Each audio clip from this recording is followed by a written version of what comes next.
Hey guys, it's Josh and welcome to my YouTube channel. Thank you for checking us out. Today's conversation on the channel is going to be Evan Rachel Wood. Her new movie is Weird, as in the Weird Al biopic with her and Daniel Radcliffe. You're about to watch an amazing conversation about her entire career, including Westworld and the new Weird Al biopic.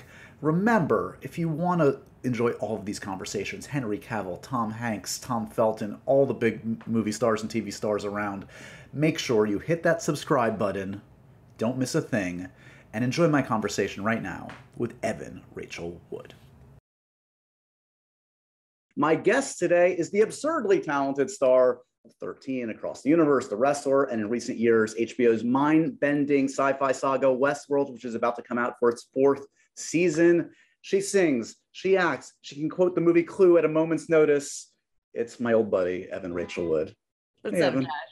It's so good to see you. It's good to see you too. So welcome back to the podcast. First of all, so you've been on the podcast, but you were actually, I don't know if you remember this, you were the first guest on Happy Sad Confused when everything went to hell. You were kind enough to come on in those crazy times in March of 2020. And we had like a 45-minute conversation about Clue, because what else were we doing with our time then? Yes.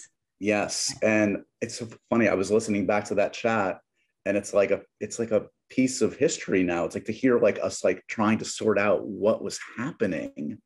It's crazy now to think of. I thought about that as I was doing all of the like Zoom interviews in 2020. Yeah, during that time, like going on talk shows over Zoom, all these unprecedented things. I was like, this is history. Like, not everybody's gonna do this or has done this. This is very specific. Anything that happened in the past couple of years, I feel like will be referenced and studied for quite some time. 1,000%. I feel like people are going to look back at all the tape we did, in 2020 and be like, oh, their brains are melting that year. Like they don't know how to process what's happening. No, well, I'm really excited to see now that everything is opening back up. I was talking about this last night, to see the resurgence and what the culture is going to be like now that everybody's kind of back out in the wild, what the art's going to be, what the music's going to be, because our brains have been melted and bended in every different direction. And so I guess we're going to see the effects of that. No, it is. I mean, it's true. It's a silver lining, a small silver lining, and it's been a horrible couple of years for all of us. But like, great art does emerge from wars, from crises, from tragedies, and this has certainly lived up to all of that. So the premiere was last night here in New York City. I saw you for a brief second. We were just chit-chatting, and we were talking about how it was cool to be out and about, as you say. Talk to me, like, what is it still a little bit surreal to be out with your cast members, out with folks you know and recognize in that kind of setting? It is, especially because the last thing that I did before everything shut down was the Westworld premiere for season 3. That was the last thing right before the shutdown. And then, so this is, I believe, my first premiere, like in person since then. Do you have an all-time favorite premiere memory of not even just Westworld in your life? And like, what's the one that jumps out as like, oh, that was a bizarre, fun, weird night? And if nothing jogs, it's okay. We'll move on. You are asking me to go through a Rolodex of it's okay. And so like that would take me a second, because a lot of those memories are a little hazy. It's okay. That means they were good every time I go, I don't really smoke cigarettes anymore. But I will say that like a Westworld premiere for me is not complete until I have a cigarette with Ed Harris. It's so funny you say that. I saw when I walked into the party, I saw Ed Harris smoking outside. I'm like, all right, we're in business. I don't know what that means. It's just don't something. Smoke. I feel like but I'm gonna smoke with Ed Harris. Like, come on, Jesus. Not a monster. Yes, no, I get it. Talk to me a little bit about, so let's go back, because your association with Westworld, so the 4th season is about to premiere. I've seen the first 4 episodes, by the way, and they're excellent, amazing as always. I love this season a lot, It's great. So we'll get into that, but let's go into the history first, because you've been, it's been a long road with this show. It takes a lot of work to put this series together. As anybody that's seen the episodes, it's a very ambitious undertaking.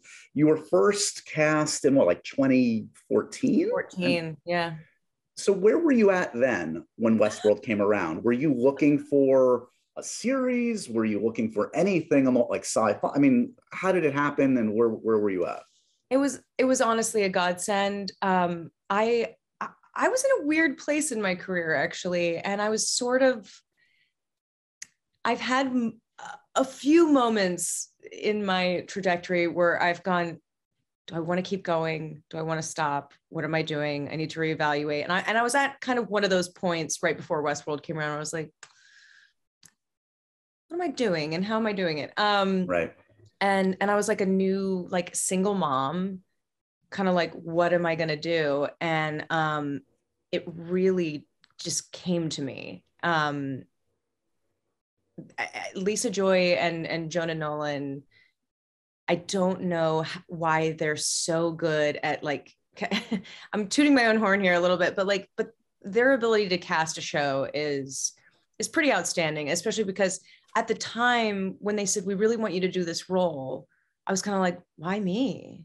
Right. I don't know. Like, I, it was like a period piece. It was like this kind of, like the sci-fi show. And I was just kind of like, I wonder why they thought of me. I don't know. Like, I welcomed it, but I was kind of like, huh.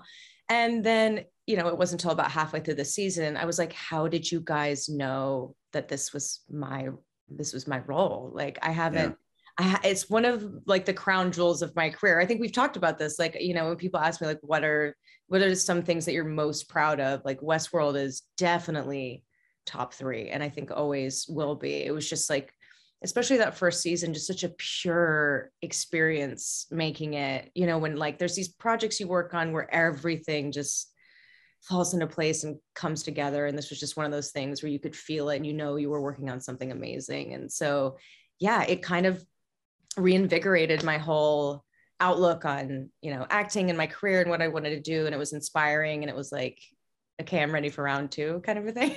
Yeah. I'm curious. Like, so, like, talk to me a little bit about that. Like, where was that about self-doubt? Was it about not enjoying the kind of roles that you were up for and feeling like the industry wasn't seeing what you were? Yeah, it was a little bit about not enjoying the roles, because it's hard when you're in that kind of early 20s Right. age range, and you're like, I guess, like a pretty girl, and people don't really know what to do with you, because you're like, I want to play, like, character roles, and I want to be doing, like, and they're like, but you're pretty, and so we not sure what we do with you yet. And you're like, all right, I guess I'll wait for Right.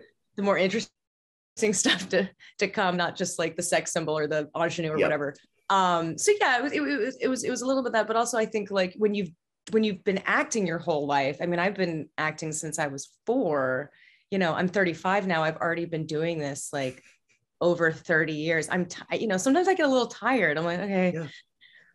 And so I was at that kind of crossroads. I'm like, did I choose this? Do I want this? Is this really what I want to do? And so, yeah, it's good to check in with yourself and make sure, that you're always kind of, like, making the choice to do it, How I love the math on that, because, like, how great is it going to be when we're talking when you're like 85 and you can be able to say to me, Josh, I've been acting for 81 years. It's true. Like, it's like, it's kind of crazy. Like, most people, like, after 30 years are like, I'm done, I'm retiring. And I'm like, I'm just getting started. Oh God. Like, it's pretty cool. It's pretty cool, I have to say. Okay. So talk to me, like, these scripts from the get-go, so ambitious, so heady. I mean, this is dense stuff. And I'm curious, like, did you get it from the start? Like, what were the big questions you had for the creators, the showrunners, about Dolores, about the show? Was it all on paper, or was it like, I don't understand, like, where this is headed, what this means, or what? A lot of it is on the page, absolutely, but so much of it is our metaphors and poetry and mythology and references of other stories, fairy tales, cautionary tales, and so it really helps having Jonah and Lisa sit there and so beautifully, describe what we're doing and why we're doing it. And I think it was the first season, around the 3rd or 4th episode, because I really didn't know very much going into the show. Like, I knew it was HBO, I knew there were great people behind it, and so I felt good, essentially accepting a job from a script I had never read. It was like off of a concept, because we weren't allowed to read the scripts until after we were cast in the show, essentially. And so it was kind of a leap for everybody, but I think we all knew sort of that, you know, it was going to be something extraordinary, but I had no idea that it was going to be as profound. Yeah. And then it was going to be such a commentary on technology and society and freedom and choices and, you know, these existential questions that I feel like we're really just sort of starting to ask ourselves. Like, even like, you know, the tagline of the show, have you ever questioned the nature of your reality? It's like, it's kind of an eerie tagline, but it really is like a good question. Yeah. You know, like, have you ever questioned the nature of reality? Not until this moment. Yeah. You know what I mean? Like, yeah. So, and people ask me if the show has like changed my perspective on the world and on technology. And I'm like, absolutely. I think it'd be impossible. You can't live in that space for years. Yeah, of course. No, with people that really, you know, have their finger on the pulse of the future and what's coming. And I think are genuinely trying to, you know, caution us about certain things or make us ask questions that we may not be asking. I mean, there's laws being broken right now that aren't even written because technology is moving so quickly, you know, and so. Right. It's good to stay on top of it. These interviews about the show are always very uplifting. They're like, no, I get. I got to joke around a lot because they're like, tell us about the show. I'm like, well, you know, like the human race is pretty much done. Well, basically, it's the epilogue of the human race. Live it up. Basically, it's good to laugh though. Okay, you get at one thing that I think the show has been brilliant at, which is that it is so iterative and it builds upon itself, and that goes to the casting, it goes to the setting. I mean, I remember when we talked a couple of years ago about season 3, you were talking about it as like, this kind of feels like a new beginning in a way, a bit of a reboot. Let's talk about season 3 before we get to season 4 a bit, because that was quite the season for Dolores. How was it? Were you presented with that entire storyline and end for Dolores at the outset of that season? Did you know it was the end for Dolores? I did. Yeah. They told me sort of like at first it was kind of passed off as a joke. Like the first, before every season, we all usually have a call or a sit down with Jonah and Lisa, and they sort of give us a blueprint of, you know, the need to know things about the season, sort of the vibe, where we're going, but you know, all the details really get filled in as we're going. And so they were describing it to me and they're like, you know, and then maybe this is going to happen, you know, and then like, I don't know. And then she dies and then we bring her back. And I was like, you said that so flippantly, you know, like, it's like, it's so nonchalantly, just like, and then maybe you're going to die and then you'll come back. Like, that seems like a pretty big plot twist. Yeah. Can we dive into that for a second? Can we just expand on that a little, or, you know, okay. And so, yeah, it wasn't until we were nearing the finale that I got to sort of ask more questions and get the lowdown. And yeah, they were like, no, she really is dying. You will be back, but you will not be Dolores. You know, you're going to look and sound like you, but you're not going to be you. But that's all I was told. And so it wasn't until I was coming on to season 4 that I got to know who exactly I was. Well, that's tantalizing. So that's fascinating, because it must be, I don't know, was that a mixed, were you excited by that? Were you thrilled by that? Or was it like, wait, I'm starting from scratch? Like, I've been building this character over many years, and yeah, it's cool, I'm coming back. But wait, what about my buddy Dolores? I mean, it's always mixed feelings every season, because I already feel like the character has changed every season already. You know, there was like, you know, I call her OG Dolores with the Southern accent, who just saw the beauty and everything. And she was just so pure and open. And then season 2, it's like all the walls are up and she's just like on a mission, like Terminator. Season 3, and, you know, and that's when she turned into Wyatt. So I felt like I was playing another character season 2. And then season 3, she's a more modern woman, and there's the duality with Hale, and you get into her interior world a little bit more, but she's still very guarded. So I was kind of excited to come back much more human. I think when people come on the show, they're like, turn me into a host. And I was kind of the opposite of like, oh, I'm excited to be more vulnerable and be a little nerdier. And, you know, also it was nice to have a break from all the like physically exhausting stuff. I was like, you guys go do it. You're so good at it though. Season. I'm not in the dirt. I'm not doing it. They had mercy on me. I'm sure, because next season they'll be back at it. So let's tease the audience a little bit because I have a sense of it. I certainly haven't seen the entire season, but yes, you reemerge as Christina. You've got a very cool roommate in Ariana DeBose. Again, let's talk about the expanding. I mean, one season you had Tessa Thompson, you had Aaron Paul, now Oscar winner Ariana DeBose. These guys are doing it right. Harking back to how good they are at casting, like they cast like Tessa and Ariana, like, this is like before Ariana's Oscar. This is like, like right before like Tessa just like blew up, so like they can see people really well, like they got that up and comer Anthony Hopkins right before he hits. I mean, they got him Anthony Hopkins on the map, man. Like,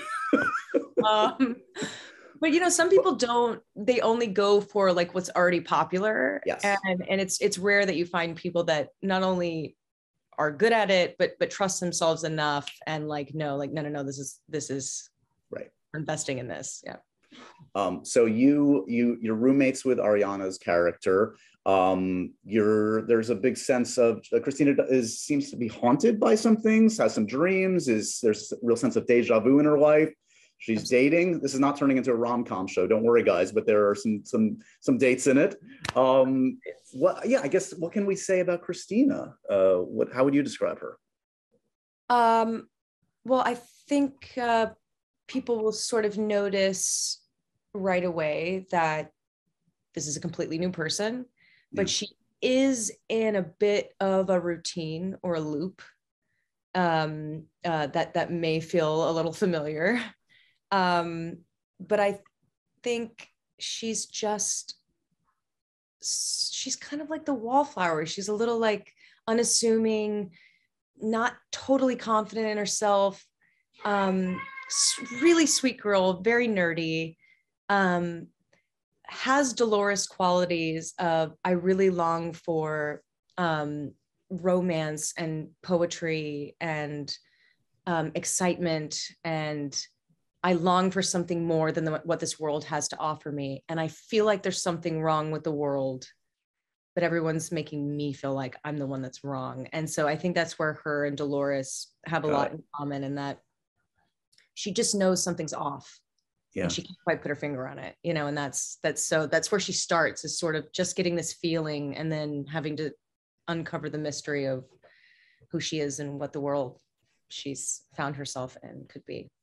We can say, I think it's in the trailer that Mr. Marsden is going to pop back in there, right? Yes. That's pretty cool. Is he Teddy? Is he good? Is he bad? Because, people can look like people and not be people. I mean, that's why the show always sort of keeps you on your toes, because you're like, oh, Teddy's back. And you're like, is he? Right. So we don't know. Yeah. All right. So since we have the luxury of time, we've never really done the career conversation thing. We're not going to hit everything, but I do want to go back a little bit with you. Okay. Because I know you were born into this to a degree. Your parents loved and lived a life in acting and theater and loved film. Do you remember a time where acting and film wasn't just part of the discussion? No, I honestly can't. It's very hard for me to even remember a time before I was on a set, because I started working on films when I was 4. So you don't have a lot of memories before that, just kind of little flashes of things. But, for the most part, it's just always been a part of my life. And so it's just so second nature to me now. I mean, the second I get on a set, it's just so ingrained into my DNA. You just go straight into everybody always calls me a soldier on set, because it's just know exactly what I'm doing. I don't know how to do a lot of things, but I know how to do that. Really, I don't know. Like eating, sleeping, breathing.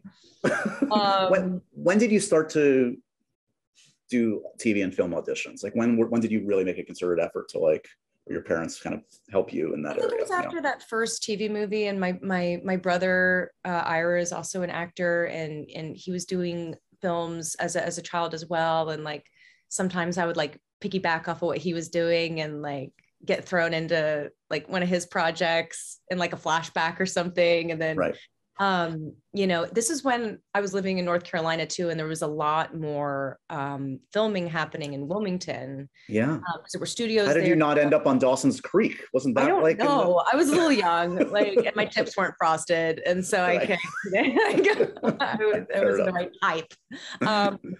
But yeah, and so yeah, I would drive up from Raleigh with my mom a lot to audition in Wilmington. A lot of sitting in hallways with that like old fax paper, that like tissue paper. Yes. The ink's all smeared. You're trying to read your lines. Like that was back in the day. Now everybody's like self-taping on iPhones and stuff. It's just a completely different world from like getting a fax.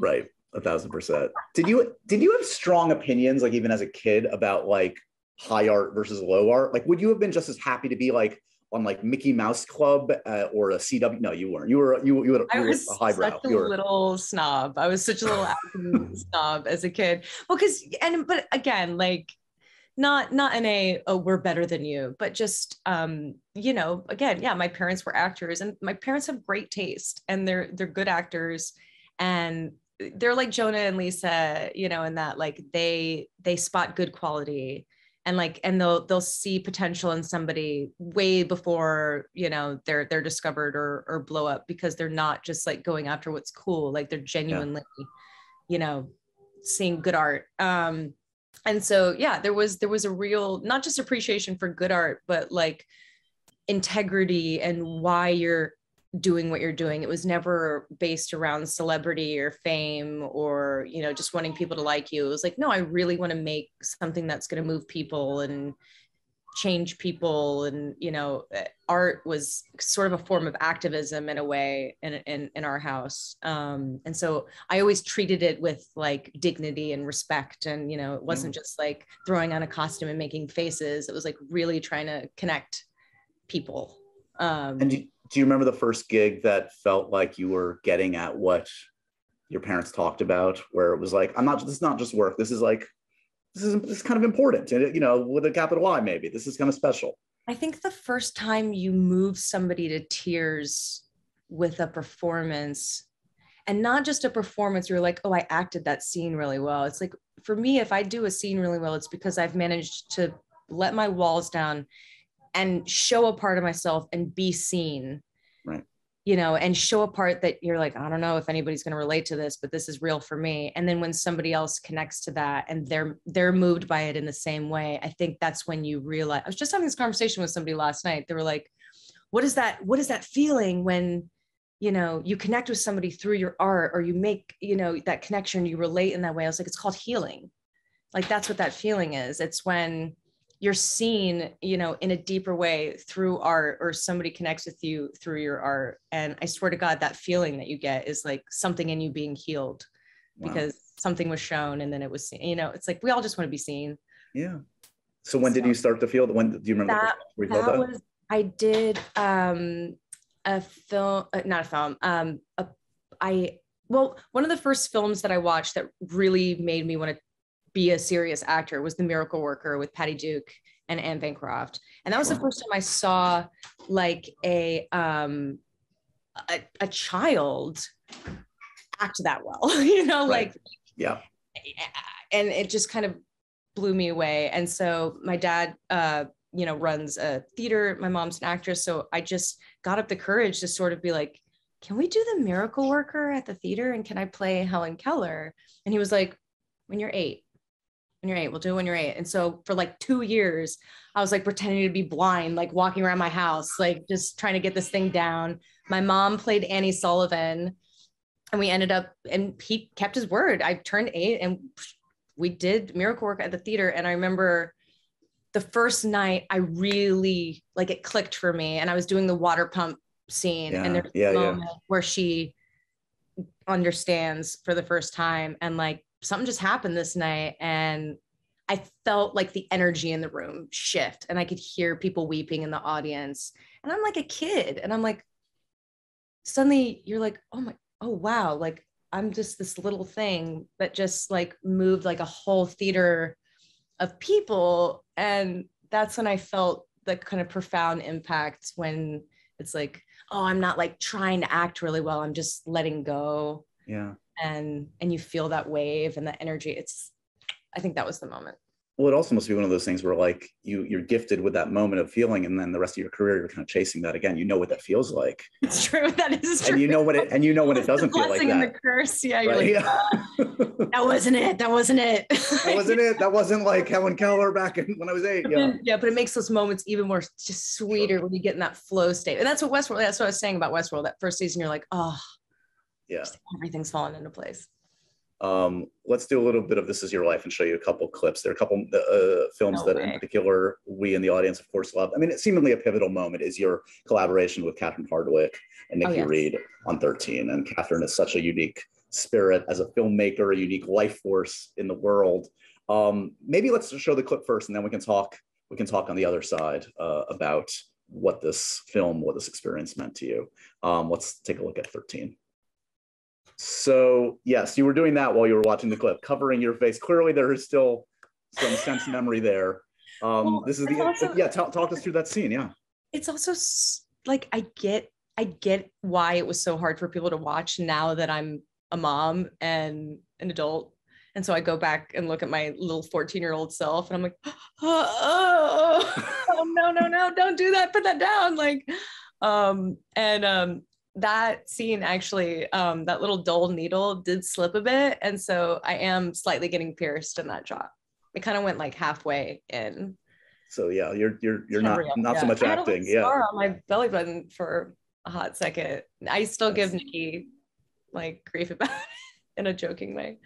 So that experience, from all indications of talking to Catherine and people that worked with Catherine Hardwicke over the years, like her sets are unique. Like she has such a fluid, almost improvisational style, like wants, like craves authenticity, craves that feeling in the moment.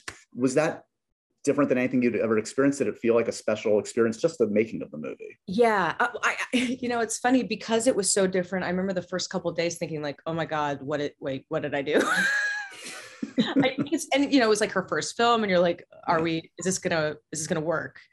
But again, I think because everybody threw themselves in head first, and especially like with Holly Hunter sort of, as the elder and the anchor on this thing. I mean, she's like as real as it gets and as talented as it gets. And so once you kind of surrendered to the experience, it was amazing because it did feel, she gave us so much freedom, and like she really respected the actors and the actors' experience. And we slept in the house. We me and Holly and Nikki would sleep there sometimes. Like we really wanted to feel like our home.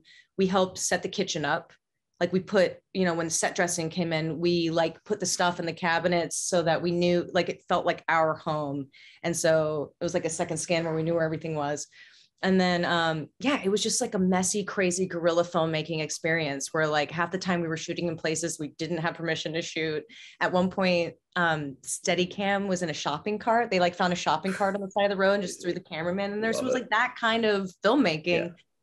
And you're just crossing your fingers going, this is either going to be great right. or it's a disaster.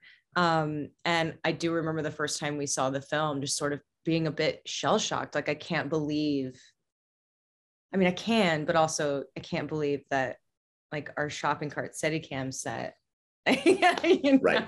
Right. I could see a scenario where, you walk away from that film being like, okay, that's going to be a disaster. That's not a usable movie. And no, like really, it could have gone either way. Yeah. Not that I didn't have faith in Catherine, but it's just like, you just never know.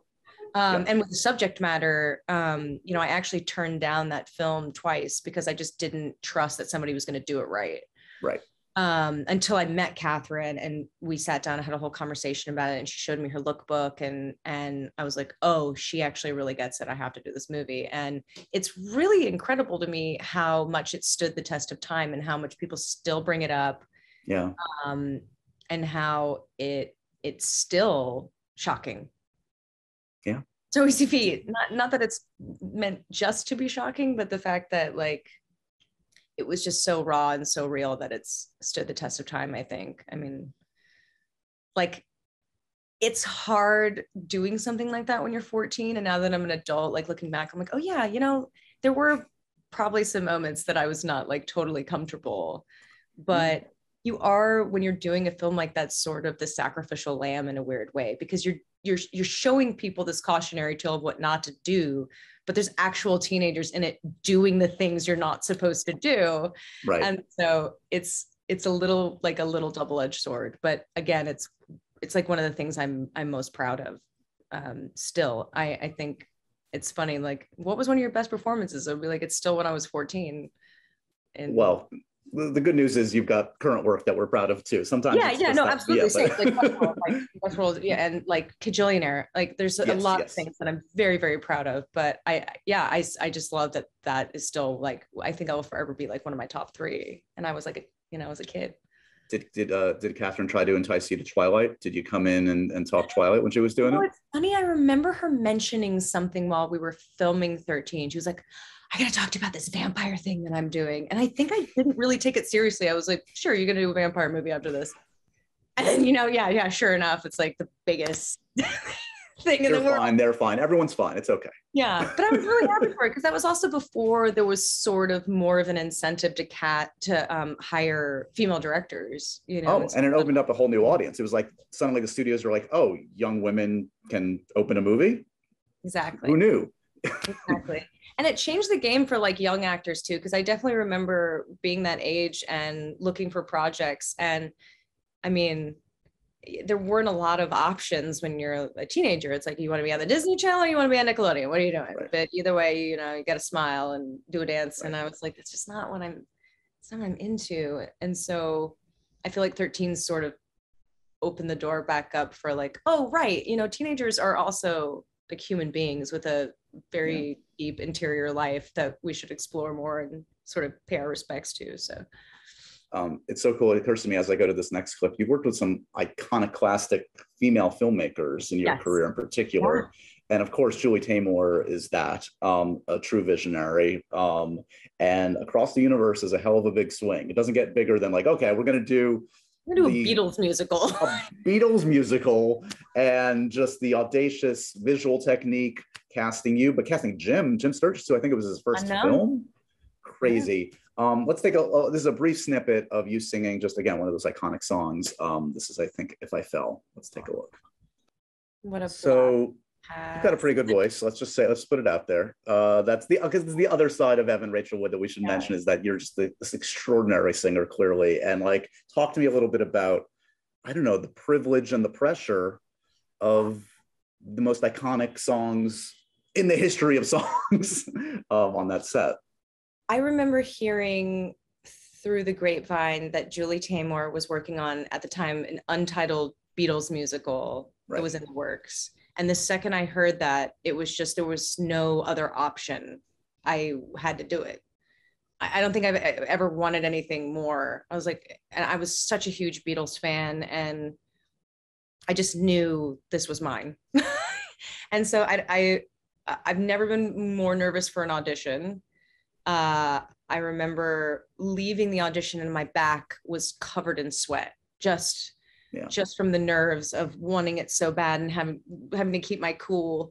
And I sang It Won't Be Long and If I Fell in the audition, and talked to Julie for a few minutes, and then left the audition going, okay, then it either went really great or really bad. I have no idea. And I was halfway down the street and somebody ran out of the building and chased me, and we're like, wait.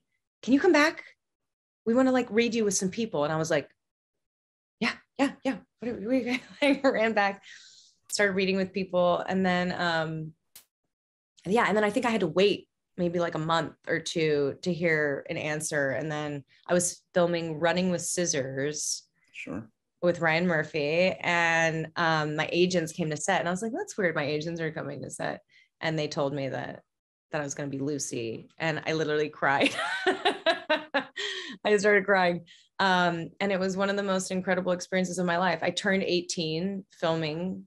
And so I was out on my own for the first time in New York City, singing Beatles songs with some of the most kind and talented people, still all very close friends of mine. And just the privilege of getting to watch Julie work and getting to know her mind and how much she really loves people and art and what she does. And like, she can get kind of like a bad rap sometimes, but I really think it's because she's an uncompromising woman. Yes. I know a lot of directors, like male directors, that are way worse, and but you know, they're like hailed as a genius because they're so difficult. And Julie's not difficult, but she knows what she wants.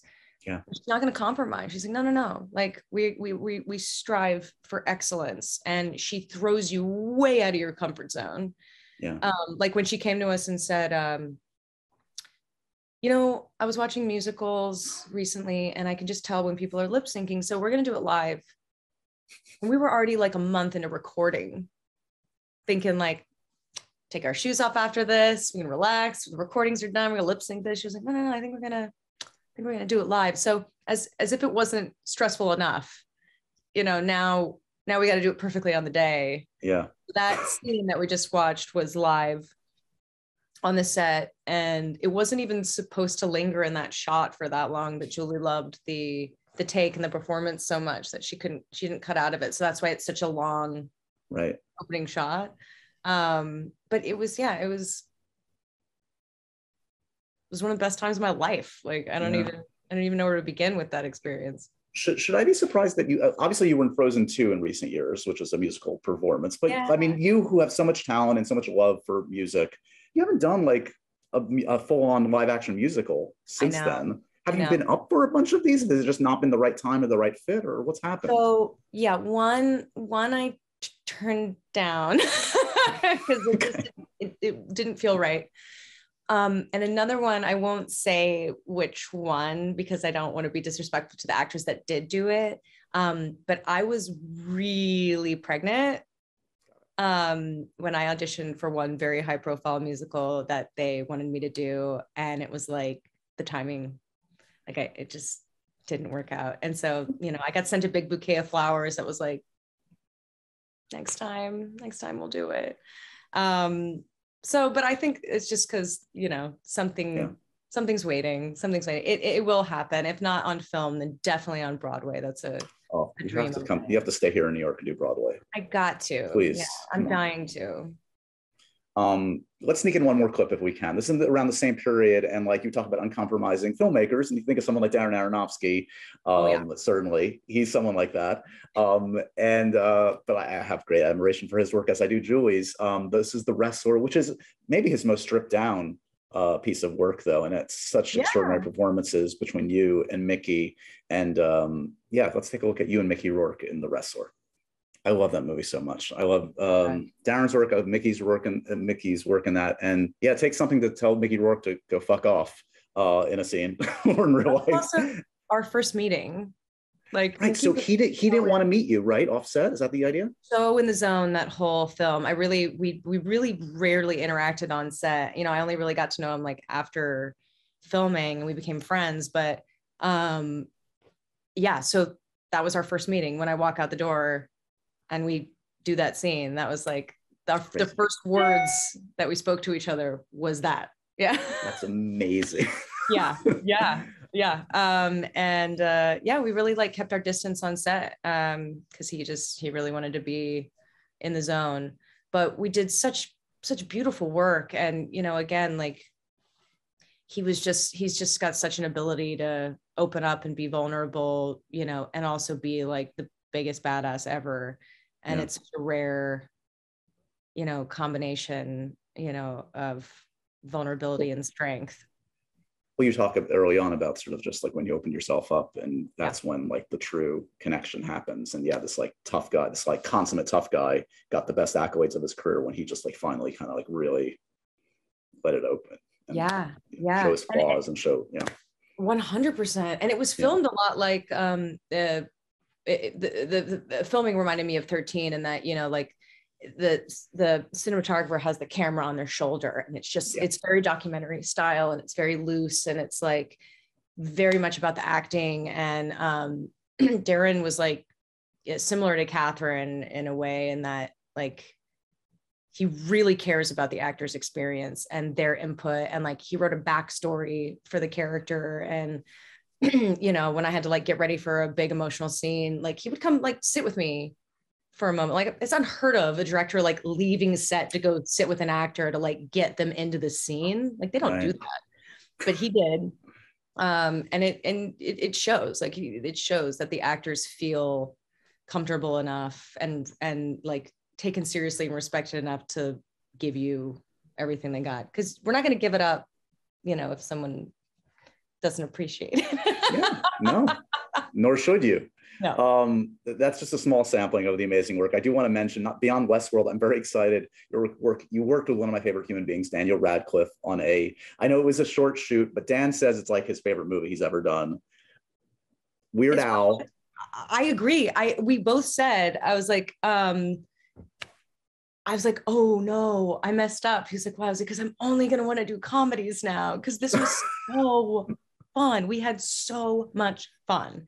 And so to contextualize, this is a kind of a biopic, not like a straight ahead thing as you wouldn't expect it to be from Weird Al. I think he co-wrote the script even. Yeah. And it's Daniel Radcliffe as Weird Al, and it's our buddy Evan Rachel Wood as Madonna. As Madonna. Did you have Madonna in your repertoire prior to this, or what? No, I watched videos for like a month beforehand to try to get, because Madonna's early 80s voice is a little different than Madonna in the later years. Like, she, you know, I mean, she's Madonna. She goes through many different like evolutions and changes. So it was a very can I get a sneak peek? Is it still in there? Is it still in there? I don't want to give it away. I want people to see the movie because it's good. It's good, but I don't want to give it away.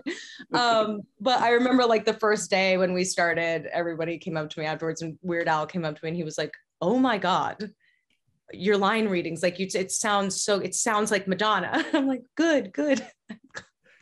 That's the point. The wardrobe must have been insane. I'm sure the wardrobe was unbelievable. The wardrobe was amazing. We had so much fun. It was so, and I agree with you, like Daniel Radcliffe is also one of my favorite humans. Like, I was always such a fan, but you know, sometimes it's not till you're like really working opposite somebody, we're like, oh, you're the real deal. Like, you are legit. You're a great actor and you're going to be around for a while. And no one has an excuse to be an asshole, by the way, after Daniel Radcliffe's the nicest person to everybody. And he has every right to like, not be if you wanted to be, right? I know. He said hello to my child on set, and I was like, I can't even imagine how many times you've had to do this, you know, like, because I was like, I'm a bad mom if I don't facilitate this meeting, and so can you do me a solid? Can you do me a favor? Like, how many times has he had to do that? And he was just so lovely, and so sweet. And I think he still genuinely, you know, likes brightening up people's days, even though I'm sure it has to be exhausting. We don't have time to give this subject matter the kind of time it's worth, but I do want to mention Phoenix Rising was a doc that came earlier this year, which is a profound piece of work, and talk again about opening yourself up. I know that must have been quite the journey for you. Can you just talk, as much as you're comfortable with, just like where activism is in your life right now, balancing that passion, and kind of making some good from the trauma you've gone through in your life? I think, you know, kind of back to how I was raised to view acting, I think sort of transformed and translated into activism later in my life, because it's about truth telling and vulnerability. And those are things you need when you're acting, but you also need them in advocacy work. You know, you need to be able to have the hard, uncomfortable conversations and to be seen in all your imperfect glory, you know. And like, if we're really going to examine the problem, we all have to start getting comfortable with putting everything out on the table, even the stuff that, you know, we may not always be proud of, because we're all human, and everybody has those things, some worse than others, but it's about having the hard conversations. And so that experience of, because I am a very private person. I mean, even though like I'm an actor and I'm in the public eye, I really actually try to keep my real life private. But I knew that this was the time to be seen, and that I was going to do this and do it once and do it for the right reasons. And my family jumped on board to support me and to tell their truths. And I know it was uncomfortable for everybody to be exposed in that way, but it also brought us closer. I think because it gave us all sort of space and permission to feel all the messy feelings, really process what had happened, you know, because I think there are victims of, you know, domestic violence, but it really affects the entire family and anybody who loves the person going through it. It's traumatic. It's you know, on not just one level, but many levels. And so, yeah, anyway, it was very cathartic, and I feel a huge weight off of my back, and proud of what we did, even though, you know, really that's just the tip of the iceberg. There's still so much more, and so much more that we couldn't put in the documentary, and much more of the story, but this will get people started. You know, this, you know, and all I really wanted to do was educate people about the cycles and the red flags, and use it not just as, you know, a way to expose somebody dangerous, but to educate people, you know, about the bigger picture, so that you can get ahead of this, you know, so we can try to prevent it. Well, for those that want to learn more, please do look up Phoenix Rising and Evan's amazing work. I mean, you know, I'm sure, I know for a fact you've helped many people by telling your difficult story, and I can only imagine how tough it was and how tough it is day to day. But you're doing a lot of good in the universe, so thank you for that. So circling back, Westworld season 4. That's a hard segue, but here we are. Season 4 makes sense. We got to do it, right? What's up ahead past promoting Westworld? Do you know the next gig? Are you, because I know you wrote a script a little while back. Are you still trying to get something to direct? I had to put all that on hold to do the Phoenix Act, and like my whole life sort of got put on hold, and the Phoenix Act took years of constant work and lobbying. Again, like what you see in the documentary is like this much of what we actually, you know, had to do. And so I think now I definitely want to continue activism, and I'm sure, you know, work in the domestic violence field is always going to be a part of my life, even if it's, you know, I'm just like volunteering at my local shelter. Like I just, you know, it's just something I need to do now. But I definitely, because I was in it for so many years, I'm taking a little bit of a healing break to just sort of regroup and, you know, regulate my nervous system again, and, you know, so that I can go in for round 2. So right now, advocacy is a bit on hold so that I can catch up to, you know, some other aspects of my life, but it will always be there. So yeah, I have Weird Al movie coming out in November, and then I'm still working on music. I've been working on some solo stuff. Nice. Maybe one of the Hyam sisters is involved. I don't know. You're buddies with them, aren't you? That goes way back, right? Yeah. Oh yeah, high school. So yeah, amazing. We all might be finally making some music together. Very cool. Yeah, there's going to be some cool stuff coming out soon. Excellent. And more reasons to catch up. Yes. Evan and Zane will start playing live again now that everything's sort of opening back up and everybody's going back out on tour. So yeah. Love it. All right. Well, let's do something fun and silly with Dan when Weird Al comes out.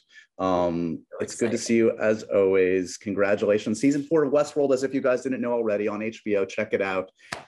It's you know, I love big swings, whether it's across the universe or Westworld, heady sci-fi. This one goes for the fences, and it usually delivers. It does deliver. It's a great season, yeah. It's a good one. Evan, thanks so much for the time. Thanks for joining us on 92 NY, and happy Set Confused. Yeah, good to see you, man.